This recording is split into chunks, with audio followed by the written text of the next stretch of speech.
My name is Charles Sullivan Chime, the State Publicity Secretary, APC, Enugu State. With what is going on in our state, in our party, All Progressives Congress, this press conference is very necessary for us to streamline some of the reports that has been making rounds in the state. First and foremost is on the expulsion and suspension that has been on the news, where the state chairman, Ugochukwu Agballa, has suspended some of our leaders, some of the stakeholders of this party, the founding fathers of this party, All Progressives Congress, Enugu State. It is very necessary to also point out that these men of calibers and timbers are the foundation members of the party who have sacrificed a lot in their interest, in their money, in their resources to make sure that APC in Enugu State grows, and APC in Enugu State will have spread and penetration and acceptance to the people of Enugu State. Their dream has been that at this 2023 election that APC would have won the governorship election. But it is unfortunate that things happen the way they are, because the state chairman, who is the marshal, the field marshal of the party, has decided to move the party to a way of sole administratorship. Let it suffice to also know that the purported suspension and expulsion of our leaders were not in any way discussed, and they did not, no suspension or expulsion even emanate from their words. The party at this particular time in our constitution has stressed that politics is local. And that politics is local because in the sense that politics emanates from your ward. It is only your ward that will raise a letter of suspension, then that letter will pass through the local government, from local government to the zonal, to the zone, district senatorial zone, and from senatorial zone to the state. Nobody registered as a member of the party at the state level. Every of these members registered their membership at the ward level. And if any disciplinary committee should emanate out of any allegation against their conduct, it shall emanate from the ward, from their own wards. So also I would like to tell you that this has never happened on the persons he enumerated, he listed that he has expelled from our party. So it is a contravention also of the Article 13(9) of our APC Constitution, which is stated that the State Working Committee shall be responsible for the administration of the party and putting into effect the decision of the State Executive Committee. So the purported expulsion and suspension has never enjoyed the atmosphere and the enablement of the State Working Committee to sit and discuss, even to the cause of the purported suspension and expulsion.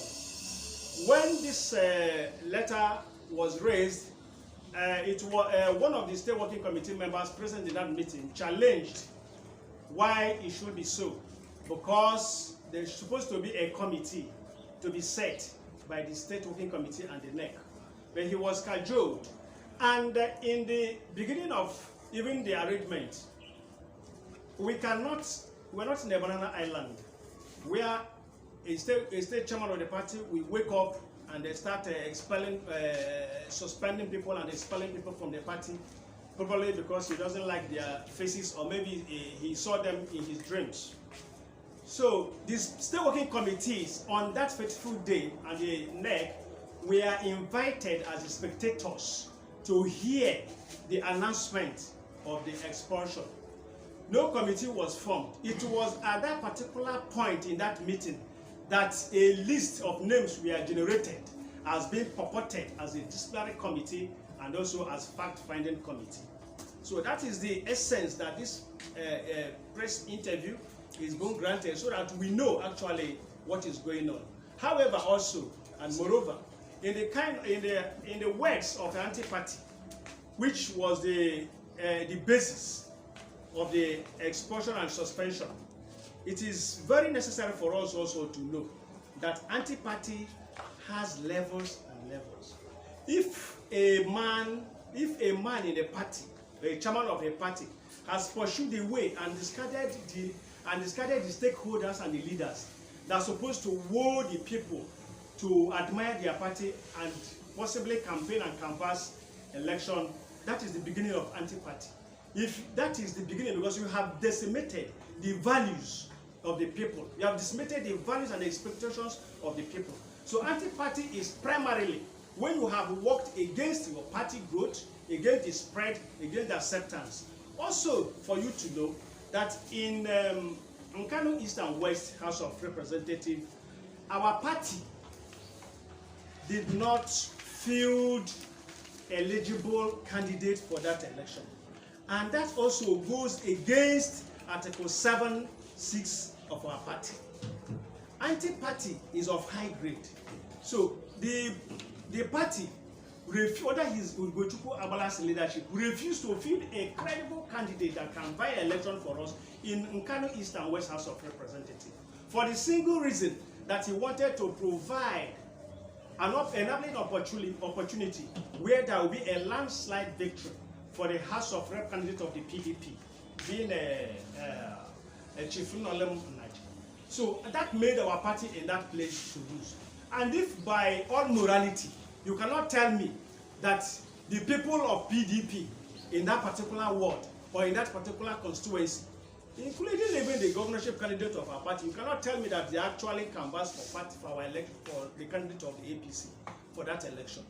However, also, we also like to know that even during the election, Ugochukwu Agballa, who is the state chairman of our party, who's supposed to be the #1 field marshal in his polling unit, to come out and canvass for vote and also vote for our candidates, he never did that.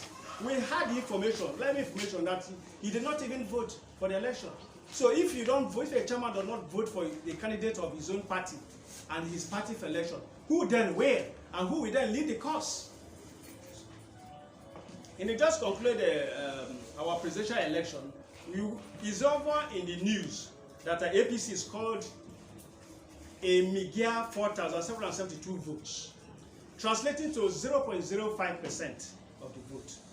We should know also that Ugochukwu Agballa has boasted that the vote casted or the party garnered during 2019 election, that he will quadruple it, that election. Unfortunately, during 2019 election, the party garnered 56,000 votes. And APC at this period to provide a weeping, crying 4,772 votes is only 8.5% of what we had in 2019. So I don't see any reason why he should be in his best position. Instead of going out of shame or crying or putting his head out of shame, he now has become so proud to say that he's going to expel the leaders of the party. The leaders of the party that you have discarded, the leaders of the party that you have told to give away from the party, to leave you to run your party, the leaders of the party that you have never consulted, the leaders of the party that you have undermined. This 2019 election is very significant in the APC because this is the first time that a chairman of the party in the Enugu State of the APC is undermining even his own candidates in the party. Our state chairman has never canvassed, has never carried campaign for Asiwaju Tinubu. And moreover, the worst is that even those who volunteered to work for the success of and victory of Asiwaju Tinubu under the canopy of an independent campaign council, he never gave them room to operate. Instead, he banned that operation and banned even the members of the party to even identify with them. So this is the greatest anti-party. If you don't like a man and you work against him, that is the genesis of anti-party.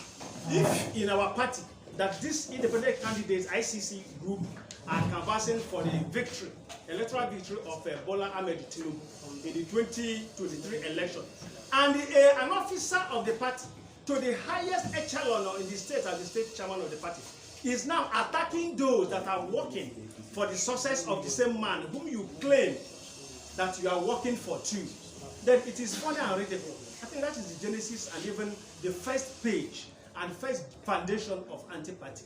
You cannot eat your bread and have it. Moreover, he who goes to equity shall go with clean hands. So in the conjecture of all we are saying is that the purported suspension and expulsion of our leaders in the party, starting from the former Senate President of our party, His Excellency Ken Nnamani, the former governor of this state, Pastor Sullivan Chime, the former Speaker of House of Assembly, Chief Eugene Odo, and our erudite journalist, Osita Okechukwu, and Chief Flavour and Mame. We are saying that their expulsion did not follow due process. Due process in the sense that there must be a letter emanating from their wards, and that letter shall pass through other stages before it even got to the state. And even when it got to the state, a disciplinary committee should be constituted, and a fact-finding committee should be duly constituted amongst the members of the party from the state working committee deliberation and the state executive committee. So that expulsion, we don't accept it, and I am against it. It does not stand the taste of our constitution. It is dictatorial. It is absurd. It is not what we need at this particular time, that even the leaders of this party are trying to know how they will rebuild the party, to have the face that it deserves to have in this state, and to have acceptance and penetration that we're supposed to have in this state. Thank you very much. Thank you.